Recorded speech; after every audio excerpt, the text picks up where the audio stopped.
Hello everyone, welcome back to my YouTube channel. तो जैसा कि आपको पता है कि मेरा जो चैनल है वो आपको हेल्प करता है आपके किसी भी कॉम्पिटिटिव एग्जाम्स के लिए।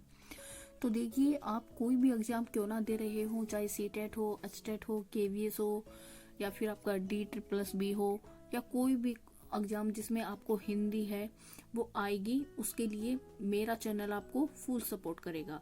मैं आपको जो भी टॉपिक पढ़ाऊंगी उससे बाहर आपका कोई भी क्वेश्चन नहीं जाएगा।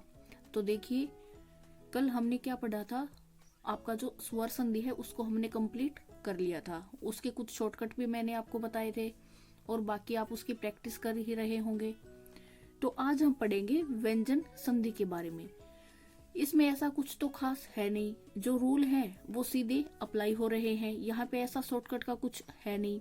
तो देखिए, मेनली जो क्वेश्चन पूछे जाते हैं वो आपके स्वर संधि से ही पूछे जाते हैं। उसके बाद कोई एक आध क्वेश्चन आपका व्यंजन संधि से भी ले लिया जाता है। तो इतना मुश्किल है नहीं। जब आप स्वर संधि को अच्छे से समझ लोगे तो आप अपने आप बिना किसी एक्स्ट्रा एफर्ट के ये बता दोगे कि ये स्वर संधि का एग्जाम्पल है या फिर व्यंजन संधि का। तो देखिए, अब हम व्यंजन संधि को स्टार्ट करते हैं। अब देखो, व्यंजन संधि होती क्या है। जब व्यंजन का मेल स्वर या व्यंजन से होता है और कोई परिवर्तन या विकार उत्पन्न हो, यानी कि जो व्यंजन है उसका मेल किसके साथ होगा, या तो स्वर के साथ होगा या व्यंजन के साथ होगा, और जो बदलाव आएगा, जो परिवर्तन उत्पन्न होगा, उसी से वहां पे क्या बनेगा, आपकी व्यंजन संधि। जैसे वाक प्लस जाल। अब देखो, यहाँ पे कै है, ठीक है। इधर हमने जितना भी स्वर संधि का एग्जाम्पल लिया है उसमें आपको कहीं ना कहीं क्या मिला था, स्वर मिला था, ठीक है। आ, ई, उ, री, ए, ऐ, ओ, इन्हीं में से कुछ देखने को मिला था आपको। अब देखो, यहाँ पे क्या है, आपका व्यंजन का मेल व्यंजन से भी हो सकता है या व्यंजन का मेल किसी स्वर से भी हो सकता है। तो उसका रिजल्ट क्या निकलेगा, आपकी व्यंजन संधि। अब देखो, इसका पहला रूल क्या है, वर्ग के पहले वर्ण का तीसरे वर्ण में परिवर्तन। यानी कि आपका कोई भी वर्ग है। अब ये वर्ग क्या है, ये मैंने आपको जब वर्ण वाला चैप्टर करवाया था उसमें मैंने आपको कै वर्ग, चै वर्ग ये इजीली लिखवा दिए थे स्टार्टिंग में ही। तो वहां पे जो व्यंजन वाला पार्ट है आप उसमें जाके इनको देख सकते हो। तो देखो, जब वर्ग के प्रथम वर्ण यानी कि कै, चै, टै, तै, पै, इनमें से कोई भी हो, यानी कि अपने वर्ग का प्रथम वर्ण का मेल किसी भी स्वर से हो या किसी भी वर्ग के तीसरे या चौथे वर्ण से। तीसरा या चौथा कौन सा होगा, जैसे कै, ख, गै, घै, अड़ै। इसमें कै पहला है, ख दूसरा, गै तीसरा, घै आपका चौथा। इसी टाइप से जो चै वर्ग उसमें जै और झै, टै में आपका डै और ढै, तै में दै और धै, और पै वर्ग में बै और भै। यानी कि किसी भी वर्ग का पहला वर्ण हो उसका मेल या तो स्वर से होगा या किसी भी वर्ग के तीसरे या चौथे वर्ण से होगा, या फिर य, रै, लै, व, है से होगा। तो पहले वाला वर्ण अपने आप को वर्ग के तीसरे वर्ण में परिवर्तित कर लेगा। कैसे, देखो, जैसे कै का बन जाएगा गै, चै का बन जाएगा जै, टै का बन जाएगा डै, तै का बन जाएगा दै, और पै का बन जाएगा बै, ठीक है। जैसे कै का गै बना के देखते हैं। दिक प्लस दर्शन, यहाँ पे क्या आया, अपने वर्ग का पहला वर्ण, ये किस में चेंज होगा, अपने ही वर्ग के तीसरे वर्ण में। जैसे कै, ख और गै, गै इसका तीसरा है ना, बन गया तीसरे में। यहाँ पर ये आधा है तो इसका जो चेंज होके आया वो भी क्या आया, आधा। इसके नीचे हलंत है ना, इसका मतलब ये आधा है। तो दिक प्लस दर्शन क्या बन गया, दिग्दर्शन। वाक प्लस दत्ता क्या बन गया, वाग दत्ता। इसी टाइप से और भी एग्जांपल है, जैसे वाक प्लस ईश, वागीश, ठीक है। अब आप बोलोगे यहाँ पे ये कै आधा था, यहाँ पे इसका गै कंप्लीट कैसे हुआ। यहाँ पे जो स्वर है ना, जो बड़ी ई है वो आपका स्वर है। तो स्वर ने क्या कर दिया, जब भी व्यंजन के साथ मिलेगी तो उसको कंप्लीट कर देगी। तो ई ने क्या किया, अपनी मात्रा भी दे दी और खुद इसका जो चेंज हुआ गै उसको इसने कंप्लीट भी कर दिया, ठीक है।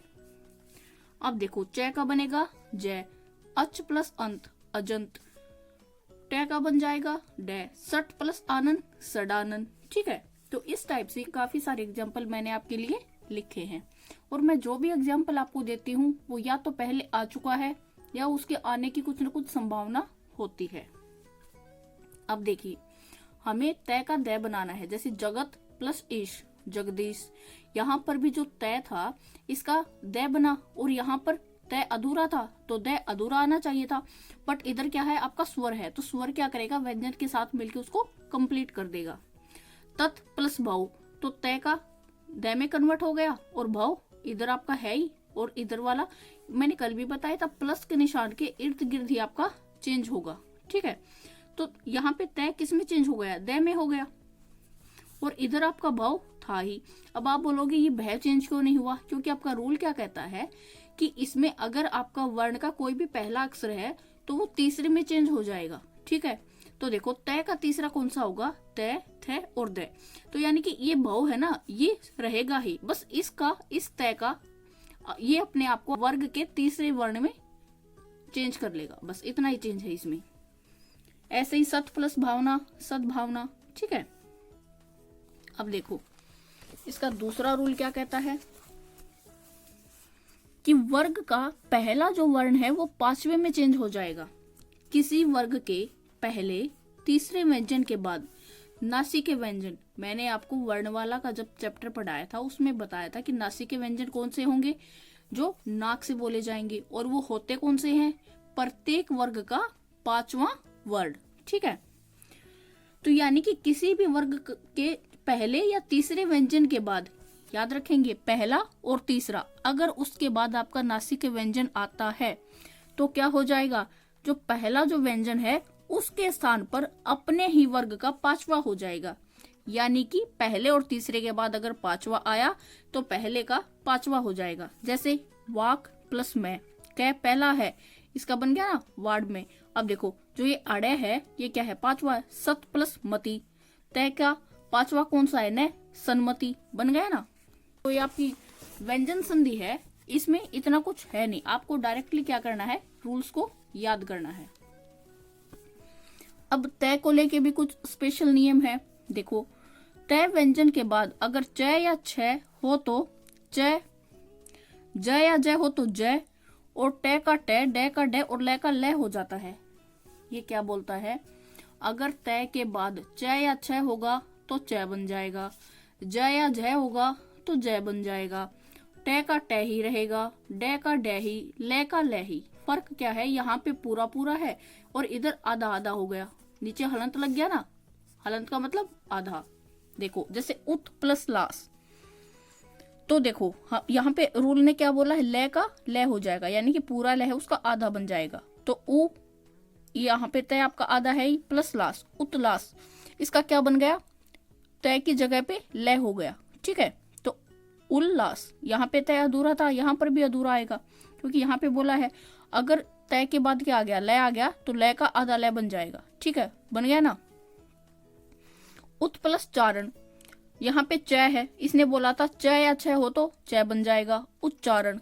सतजन यानी कि सज्जन, उज्जवल, तल्लीन, तट्टिका, ये सारे के सारे आपके इसके एग्जाम्पल हैं। अब देखिए एक और नियम है, इसमें क्या है, अगर तय के बाद आपका ये 21 वाला सह हो या फिर है हो तो क्या होगा, अगर ये सह है तो तय का च बनेगा और इस सह का छ बन जाएगा। यहाँ पे अगर है होगा तो तय का द बन जाएगा और है का ध बन जाएगा। कैसे, जैसे सत प्लस शास्त्र, यहाँ पे तय है, तय के बाद क्या आ गया, स, इस स का क्या बन जाएगा, छ, और इस तय का क्या बन जाएगा, च, तो स तय, यहाँ पे तय का च बन गया, इस स का छ बन गया, सत शास्त्र बन गया ना, सत प्लस शास्त्र सत शास्त्र। ठीक है, उत प्लस शिष्ट उत्शिष्ट बन गया ना।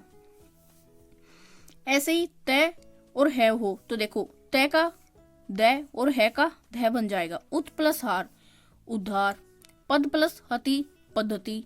ठीक है, यहाँ पे आपका जो तय है वो किस में कन्वर्ट हो गया, दै में, और है आपका किस में कन्वर्ट हो गया, धै में।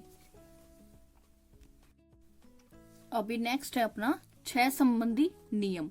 इसमें क्या होगा, जब 6 से पहले कोई स्वर आए तो 6 से पहले च जोड़ दिया जाएगा। अगर 6 से पहले कोई भी स्वर आ गया तो इस 6 से पहले हम आधा च लगा देंगे। देखो, सव प्लस छंद क्या बन गया, सव प्लस च प्लस छंद, सव छंद। वी प्लस छेद, वी, फिर यहाँ पे आधा च हमने जोड़ दिया ना 6 से पहले, क्या बन गया, विच्छेद। अनुच्छेद, अनु बीच में आधा च जोड़ दिया तो छेद, अनुच्छेद। ठीक है, ये आपका 6 संबंधी नियम है। अब है आपका स संबंधी नियम। इसमें क्या होगा, यदि स से पहले ए या आ से भिन्न कोई भी स्वर आ जाए तो स का षटकोण वाला स हो जाएगा। अगर ए या आ आते हैं कोई दिक्कत नहीं है, अगर इनसे कोई अलग स्वर आ गया तो स का हम षटकोण वाला श बना देंगे। देखो, वी प्लस सम, यहाँ पे क्या है, स है, इस स का हमने क्या बना दिया, षटकोण वाला स।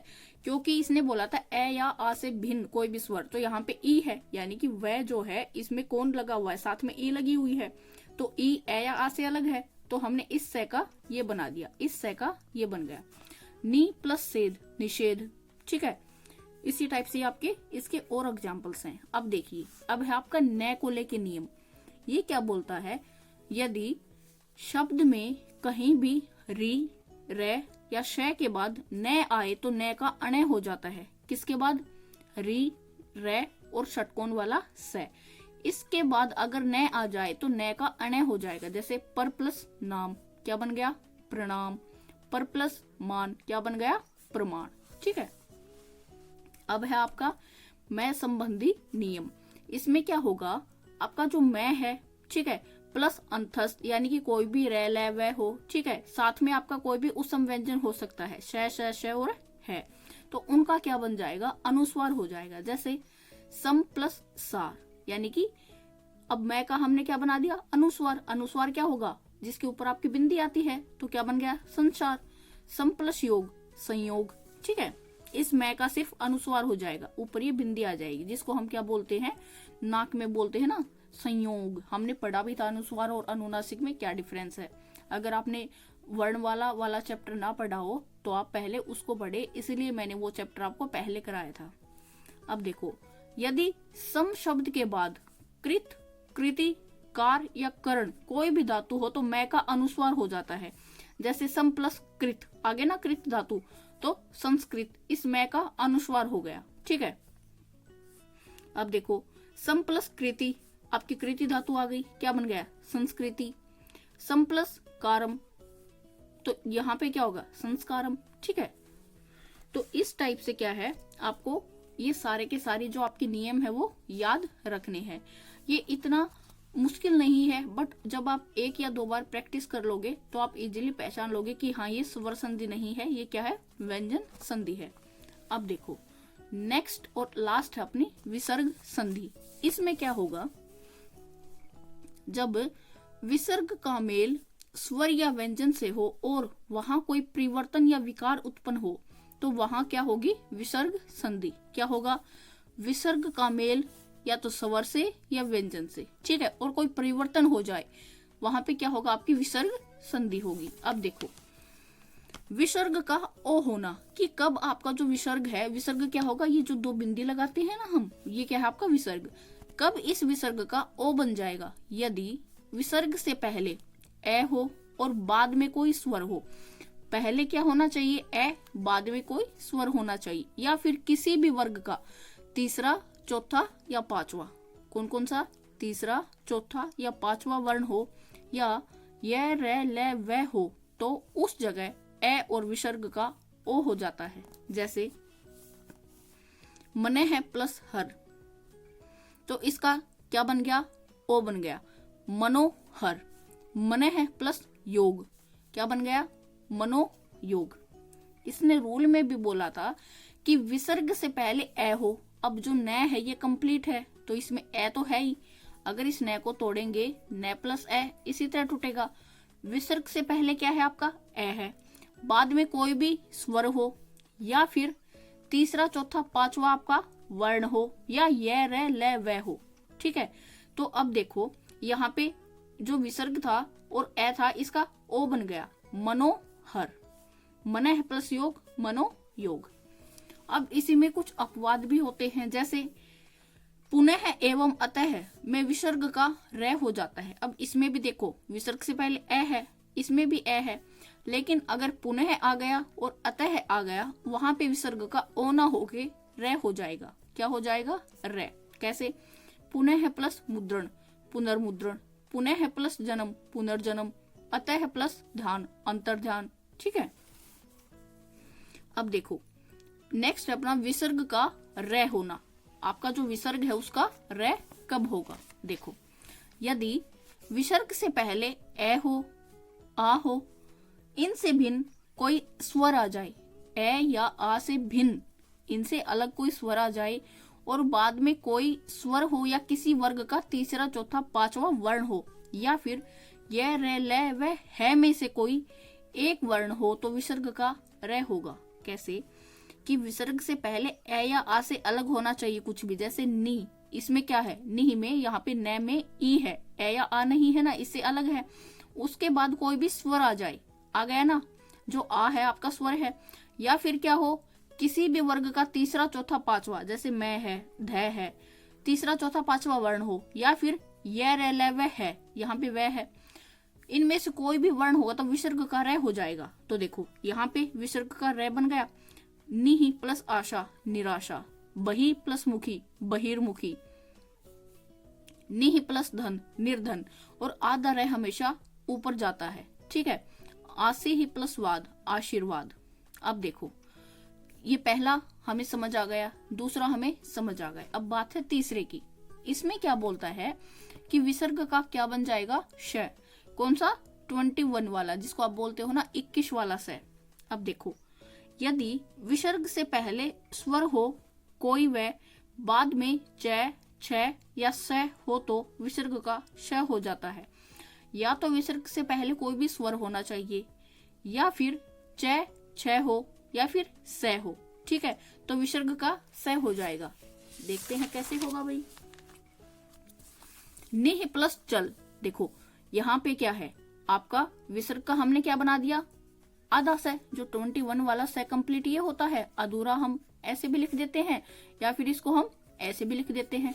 तो देखो इसका क्या बन गया? श बन गया। इसने बोला था ना रूल में कि क्या होना चाहिए आपका, अगर आपका च होगा, मैं आपको अच्छे से दिखा देती हूँ, अगर आपका मान लो यहाँ पे च होगा, छ होगा या श होगा, तो उसका आधा स हो जाएगा। और विसर्ग से पहले क्या होना चाहिए? स्वर होना चाहिए।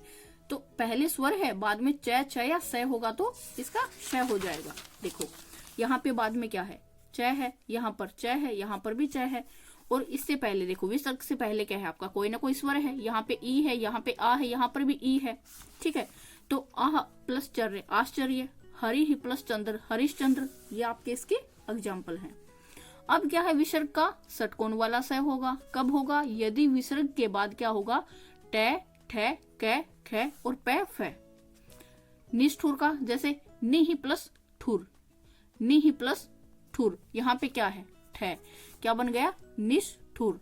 आविष्कार, देखो आवी ही प्लस कार, यहाँ पे क्या है आपका? क है, तो क का क्या बना दिया हमने? श बना दिया। आविष्कार, यहाँ पे क का स नहीं, जो विसर्ग है ना इसका श बना दिया। कौन सा? षटकोण वाला। आविष्कार। क्यों? क्योंकि विसर्ग के बाद क्या है आपका? क है, विसर्ग के बाद क्या है? ठ है, विसर्ग के बाद क्या है? प है। ये दे रखा प या फ होगा तो भी विसर्ग का क्या बन जाएगा? आधा स। दुह प्लस परिणाम, क्या बन गया? दुष्परिणाम। ऐसे ही क्या है आपका? विसर्ग का स होना। ये कब होगा? यदि विसर्ग के बाद में क्या होगा? त, थ, श हो तो विसर्ग का श हो जाएगा। जैसे नमः प्लस ते, विसर्ग के बाद क्या है? त। क्या बना दिया हमने इसका? श। कौन सा? सड़क वाला, वो भी कैसा? आधा। यहाँ पे अगर किसी के नीचे हलन था मतलब आधा, इसको हम ऐसे भी लिखते हैं ना। फिर मरुह प्लस थल मरुस्थल, यहाँ पे थ आ गया। ठीक है, इसने बोल रखा है ना तय हो, थ हो, स हो, ये तीनों। निह प्लस संतान निसंतान। ठीक है, नेक्स्ट है आपका विसर्ग का लोप होना, कि विसर्ग आपका गायब हो जाएगा। कब होगा? यदि विसर्ग से पहले ए, आ से भिन्न कोई स्वर आए, ए या आ को छोड़ के कोई भी दूसरा स्वर आ जाए या बाद में रे आ जाए तो विसर्ग का लोप हो जाता है और विसर्ग के पूर्व का हर्षव स्वर दीर्घ हो जाता है। अब हर्षव कौन से होंगे? आपका ए है, छोटी ई है, छोटा ऊ है, ठीक है, ये क्या है? आपके हर्षव स्वर हैं। अब ये क्या बन जाएंगे? दीर्घ बन जाएंगे। ए का आ बन जाएगा, छोटी ई का बड़ी ई, छोटा ऊ का बड़ा ऊ। देखो देखते हैं इसका एग्जाम्पल। देखो निह प्लस रोग।